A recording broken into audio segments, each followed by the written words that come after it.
This is a cautionary tale that nobody is ever bigger than the Machine. Consider the Montreal Screwjob, where Bret Hart found himself victim to corporate scheming. After the event, everyone expected Bret to become a megastar. There was so much sympathy for him. But no, it was the other way round. The WWF came back stronger than ever. Or how about CM Punk's angry departure in 2014? Despite his massive popularity, WWE didn't falter in his absence. Even when Vince McMahon himself was forced to retire from his own business, the drum carried on beating, stronger than ever. No matter the size of the superstar or the personality, the WWE Machine never stops. In 1999, there was no superstar as popular as Stone Cold Steve Austin. When the glass broke and the music hit, the fans' cheers were deafening.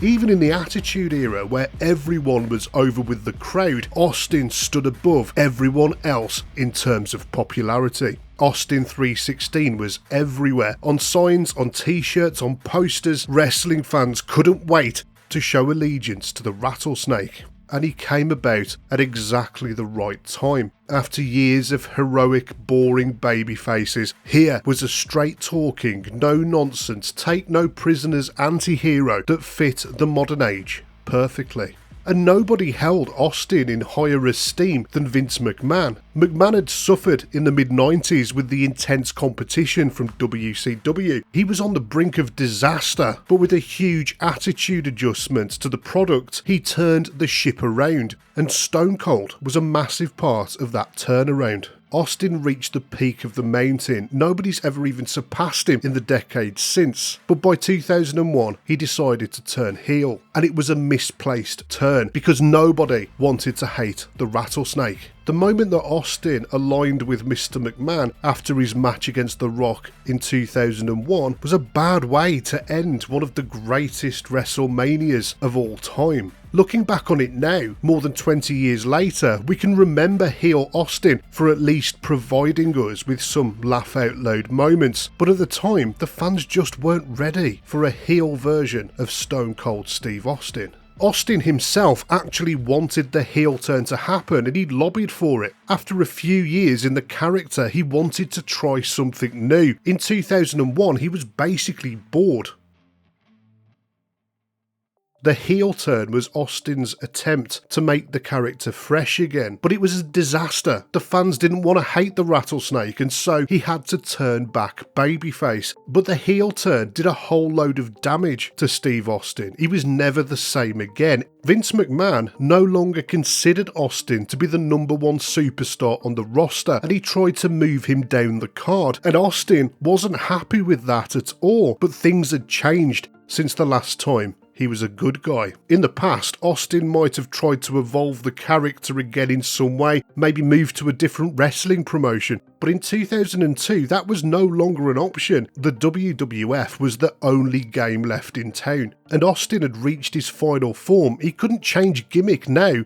He was the most famous wrestler on the planet. Everyone knew who he was. 2002 was the year that everything changed for Austin. After turning back into a good guy, he had the chance to wrestle Hollywood Hogan at WrestleMania 18, but that was a dream match that just never happened. Austin thought that Hogan was years past his prime and didn't believe he'd be able to drag a half-decent match out of the man. So Vince McMahon shrugged his shoulders and went with the next biggest thing, which was Hogan versus The Rock. For WrestleMania 18, Stone Cold eventually agreed to wrestle Scott Hall. Inexplicably, McMahon actually wanted Austin to lose to him, which naturally Austin vetoed immediately. In fact, it was suggestions like this from McMahon that really started to wind Austin up. McMahon hadn't asked him to lose to anybody for years, and especially not these washed-up jabronis from WCW, but at least Austin had some respect for Hogan and his achievements in the business. The same couldn't be said about Scott Hall. Austin told McMahon that signing Hall was going to be a big mistake and that his substance abuse issues would soon come catching up to him like they always did.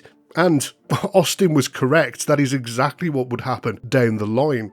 At WrestleMania 18, Austin's match with Scott Hall was pointless. Austin had main evented WrestleManias going back 5 years, but this match was halfway down the card, and there was no clearer sign of how far Austin's stock had fallen. Austin pinned Hall in less than 10 minutes before storming out of the company.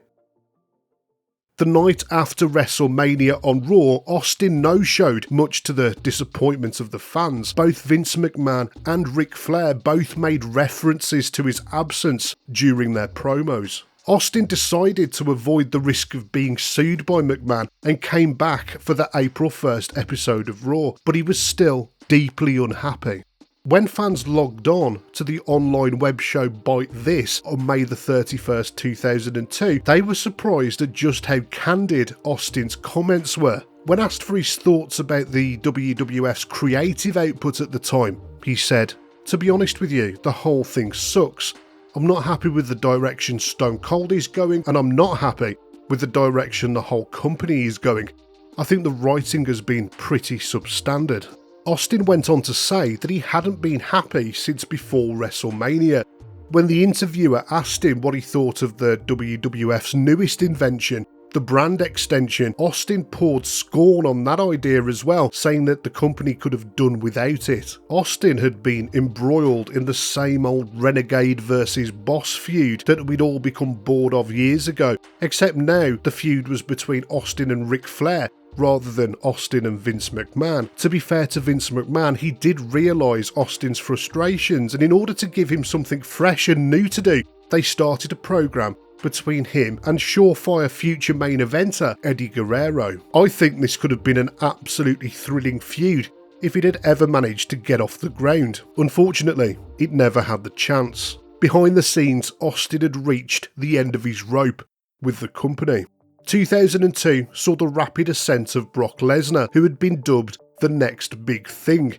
The powers that be wanted Lesnar to face Austin in a King of the Ring qualifying match on the June 10th episode of Raw, but that match would never actually happen. Austin's final breaking point came through a phone call from his friend Jim Ross. JR delivered the news to Austin that he was going to be on the losing end to Lesnar during that King of the Ring qualifier. Austin was being asked to lose to Lesnar on free TV, which was a prospect that really rubbed him up the wrong way. In Austin's eyes, the idea of such a monumental match without any build-up was a wasted opportunity. They wanted me to fly down to Atlanta for Monday Night Raw and put over Brock Lesnar. The night before, I was working in Columbus, Georgia, working with Ric Flair in a cage, so of course I didn't show up because it wasn't time for me to do the favours yet for Brock in an unadvertised match in a tournament-style TV match, whereas, hey man, I love Brock Lesnar, I'd lose to him any day of the week, but build it up so we can all make money off of it and it's gonna mean something.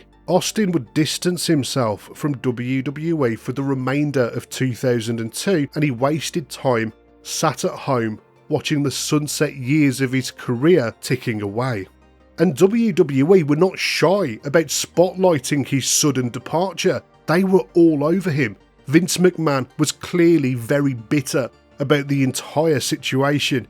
He famously branded Austin's decision as an act of a petulant child. In one promo, he proclaimed that Austin had taken his ball and gone home. They dedicated an entire episode of Confidential to burying Austin. They went into great detail about how he'd abandoned the company, and WWE even removed his profile from their website. They stopped selling his merchandise and even stopped featuring him in the intro to their television shows. Austin would eventually return to the company, but not until early 2003 after JR reached out to his old friend. This marked the beginning of Austin's final WWE run, which culminated at WrestleMania 19 with a loss to The Rock. But returning to WWE wasn't without its consequences for Austin. When he returned to the business, he was summoned to McMahon's office. It resulted in Austin receiving a substantial fine for his extended absence, which McMahon viewed as a betrayal to the fans. Later, Austin would reveal that McMahon had almost made him pay $650,000.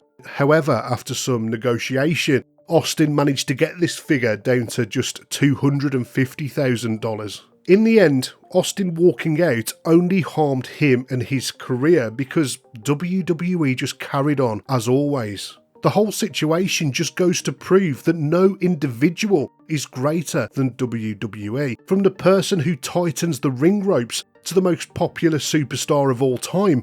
Nobody is bigger than the machine.